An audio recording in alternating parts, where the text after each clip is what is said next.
Film की शुरुआत कहानी के बैकग्राउंड से होती है कि 1931 के समय में एक वैनेकेट फिजियाट्रिक इंस्टीट्यूट हुआ करता था जहां क्रिमिनली इंसेन लोगों का ट्रीटमेंट किया जाता था।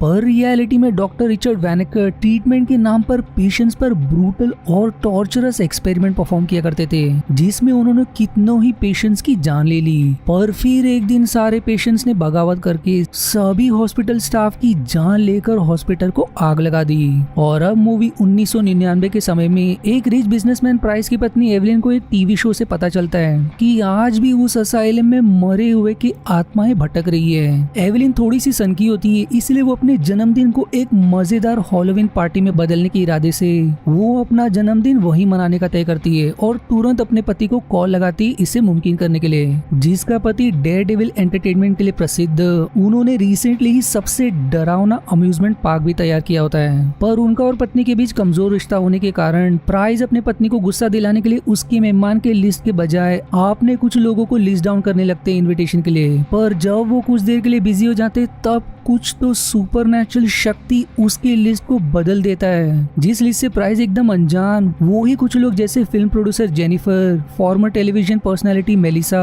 बेसबॉल प्लेयर एडी, ब्लैक बन एक फिजिशियन और अब असाइलम के ओनर का बेटा प्रिशेट बर्थडे पार्टी के लिए पहुंचते हैं, जिन्हें $1 मिलियन के लालच में इन्वाइट किया गया होता है यदि वो इस हॉन्टेड असाइलम में एक रात बिता सके। और जो भी नहीं सर्वाइव कर पाएगा उनके पैसे दूसरे सर्वाइवर को ट्रांसफर हो जाएंगे। आप सभी पहली बार उस हॉन्टेड असाइलम में प्रवेश करते हैं, पर उन्हें दूर दूर तक पार्टी के प्रिपरेशंस नजर नहीं आते। ऊपर से छत पर एकदम ही अजीब और डरावना कांच का बना पेंटिंग नजर आता है, जिसके बारे में पिक्चर बताता है कि वो डीमंस और स्पिरिट्स को दर्शाता है, जो ये सब जानता है क्योंकि उसके ग्रैंडफादर ने ये बिल्डिंग तैयार की थी।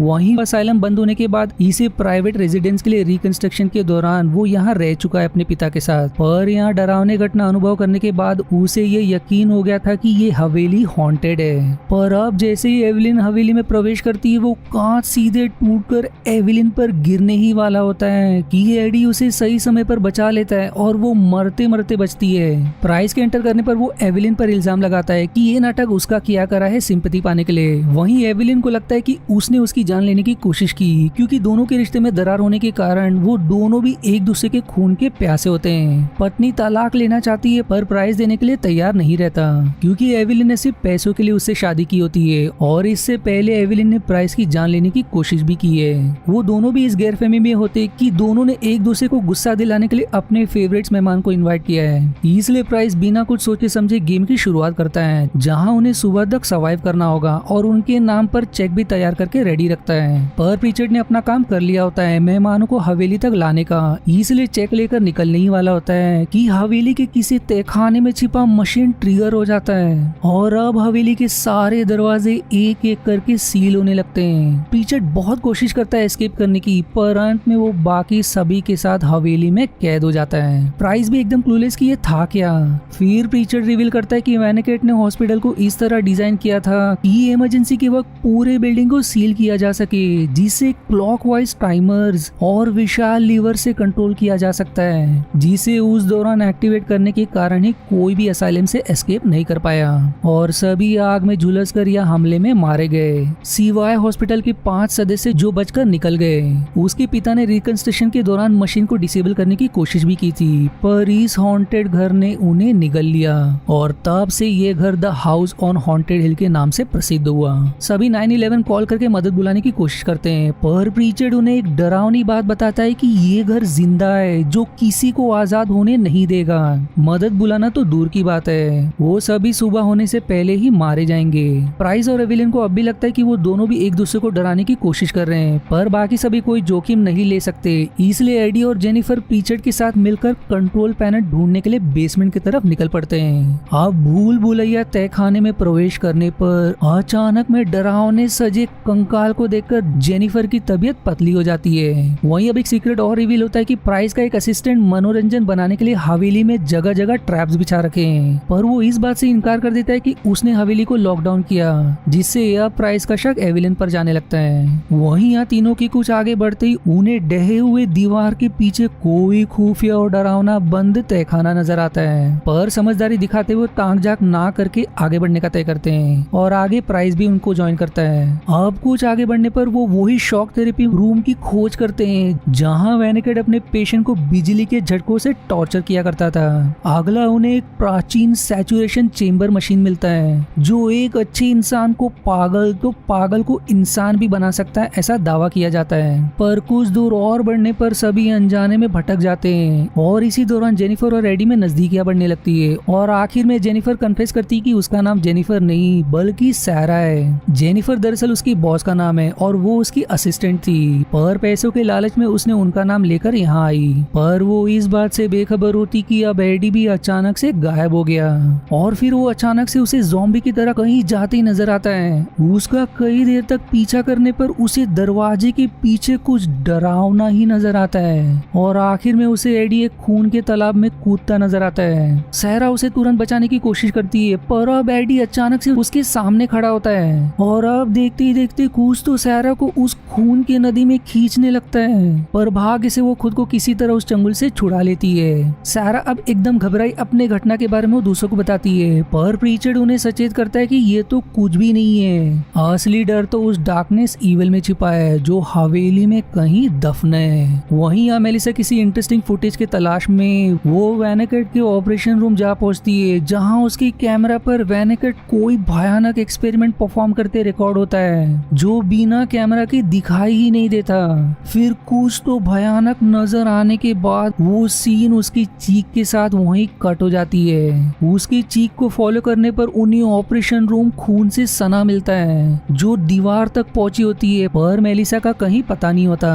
प्राइस को लगता है कि ये जरूर उसके असिस्टेंट का मजाक होगा, पर उसे विजिट करने पर उसकी तो पहले ही किसी ने बुरी तरह से जान ले ली। वहीं प्राइस के अब और होश उड़ जाते हैं जब उसे सर्वेलेंस मॉनिटर पर डॉक्टर वेनेकेट का भूत एक खूनी आरी लिए नजर आता है। पर इतना कम नहीं कि अब उन्हें एविलिन इलेक्ट्रोशॉक थेरेपी टेबल पर बिजली के झटके खाते मिलती है। वो बहुत कोशिश करते हैं उसे बचाने की, पर अंत में उसका दम वहीं निकल जाता है। प्राइस को अब दूसरों पर शक होने लगता है कि उन्होंने ही उसकी पत्नी की जान तो नहीं ले ली पैसों के लालच में। वो पगलाकर उन्हें शूट करने ही वाला होता है कि एडी को उसे घायल करके सैचुरेशन चेंबर में लॉक करना पड़ता है। ब्लैकबर्न वॉलंटियर करता है उनका पहरा देने के लिए और जब सभी वहां से निकल जाते हैं तब वो बेवकूफ मशीन को एक्टिवेट कर देता है और अब मशीन में मूविंग इमेजेस के कारण प्राइस और भी पगलाने लगता है और उसे अब वेनेकेट के ब्रूटल एक्सपेरिमेंट्स के डरावने और रोंगटे खड़े करने वाले हैलुसिनेशन नजर आने लगते हैं। यहाँ एडी और सारा एविलिन की खूनी के तलाश में वो वेनेकेट का ऑफिस डिस्कवर करते हैं जहाँ उन्हें हॉस्पिटल की उसी 5 हेड स्टाफ की तस्वीर मिलती है जो उस मैसेकर में बच निकले थे। उनके नाम पर गौर करने के बाद सारा को चमकता है कि जिन 5 लोगों को यहाँ इनवाइट किया गया है वो रैंडम नहीं बल्कि वो सभी इनके डिसेंडेंट्स हैं। फिर प्रीचर्ड अचानक से धमक कर उन्हें जागरूक करता है कि इनविटेशन लिस्ट प्राइस ने नहीं बल्कि इस हॉन्टेड हवेली ने बनाई थी, क्योंकि ये घर उन सभी से बदला लेना चाहता है जो उस घटना में बच गए और सिंस वो उसके डिसेंडेंट्स है इसलिए उस डार्कनेस ईविल ने उन्हें शिकार बनाया। पर उस लिस्ट में ब्लैकबर्न एक्सेप्शन होता है जिसके पूर्वजों का नाम उस तस्वीर में नहीं होता।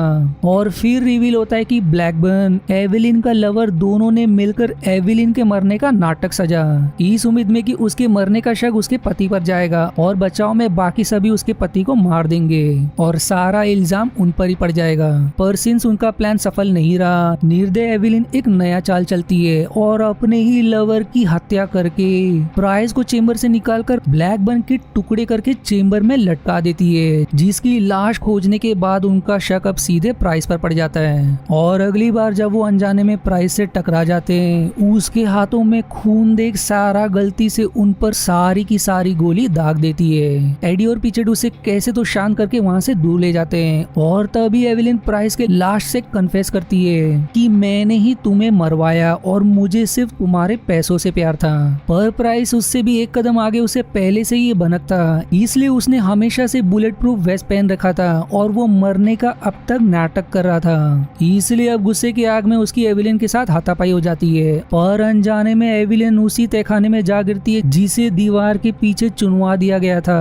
उन्हें अब पहली बार घर का वही इवल डार्कनेस नजर आता है जिसके बारे में प्रीचर्ड ने उन्हें बताया था, जो दरअसल इस हवेली में मरे सारे आत्माओं का एकजुट एक शेप शिफ्टिंग क्रीचर नजर आता है जो अब रिहा हो चुका होता है और अब वो एविलिन को अपने डार्कनेस में निगल लेता है। इस भयंकर घबराहट में प्राइस को मेलिसा की भी कटी हुई लाश बरामद होती है। एवेलिन का ईवल अब प्राइस को अपनी तरफ लूर करने लगता है, पर प्राइस मौका देखकर भाग पड़ता है। पर इस हड़बड़ी में प्रीचर डार्कनेस क्रीचर का शिकार बन जाता है। प्राइस तुरंत सभी को भागने को कहता है, पर सारा प्राइस को देखकर घबरा जाती है, पर उसके पास ये समय नहीं है समझने के लिए कि वो जिंदा कैसे है, क्योंकि अब वो डार्कनेस अपना असली रूप में बदलकर दीवारों को चीरते हुए उनकी तरफ बढ़ रहा होता है। भाग्य से इस हड़बड़ी में प्राइस एटिक में कंट्रोल रूम खोज निकालता है। उसके लाख कोशिश के बाद वो एक खिड़की को खोलने में सफल हो जाता है। इससे पहले कि यहाँ दोनों डार्कनेस का शिकार बने, प्राइस उन्हें तुरंत कंट्रोल रूम की तरफ गाइड करता है, पर उनके एटिक सही सलामत पहुंचने पर भी डार्कनेस उन्हें ढूंढ निकालता है और अब वो सारा को शिकार बनाने पड़ता है। पर प्राइस अपनी जान देकर उसे बचा लेता है और उनका भी वही असर होता है जो उनके पत्नी का हुआ। पर उनकी समस्या अब भी टली नहीं, क्योंकि क्रीचर उनके एकमात्र एस्केप का रास्ता नष्ट करने लगता है। पर एडी खुद का बलिदान देकर सारा को भागने में मदद करता है। अब एडी हवेली में आखिरी जिंदा बचा। डार्कनेस उसे भी निगलने वाला ही होता है कि एडी रिवील करता है कि वो उन स्टाफ में से एक का संतान नहीं है, बल्कि उसे गोद लिया गया था। पर क्रीचर को इससे मतलब नहीं होता, वो उससे भी शिकार बनाने वाले ही होते कि प्रीचर का आत्मा लीवर को ट्रिगर करके उसे भागने में मदद करता है और उसके भागते ही डार्कनेस देखते ही देखते फिर से गायब हो जाता है। दोनों का एक और भाग है कि उन्हें इनाम के वो सारे चेक्स भी मिल जाते हैं, यानी कि वो बच भी गए और अब रातों रात लखपति भी बन गए। पर मूवी के पोस्ट क्रेडिट सीन में दिखाया कि वैनकेट का स्पिरिट अब भी हवेली में कहीं मौजूद। वो प्राइस पर भी एक और ब्रूटल एक्सपेरिमेंट परफॉर्म करते ही यहीं खत्म हो जाती है। अब अगर आपको पता करना है कि आखिर वो हवेली जिंदा कैसी थी, क्या ट्रिगर किया वैनकेट को ऐसे पागलपन एक्सपेरिमेंट्स परफॉर्म करने के लिए, और वहीं अब आगे होगा क्या, तो इसके सीक्वल का भी एक्सप्लेनेशन मैंने किया है, जिसका लिंक मैंने आई बटन, डिस्क्रिप्शन और पिन कमेंट में मेंशन किया है। और आज के वीडियो में इतना ही। आशा है आपको मेरी एक्सप्लेनेशन पसंद आई। यदि हाँ तो प्लीज वीडियो को लाइक करना और चैनल को सब्सक्राइब करके सपोर्ट करना ना भूलें। मिलते हैं अगले एक्सप्लेनेशन वीडियो में, तब तक के लिए धन्यवाद दोस्तों।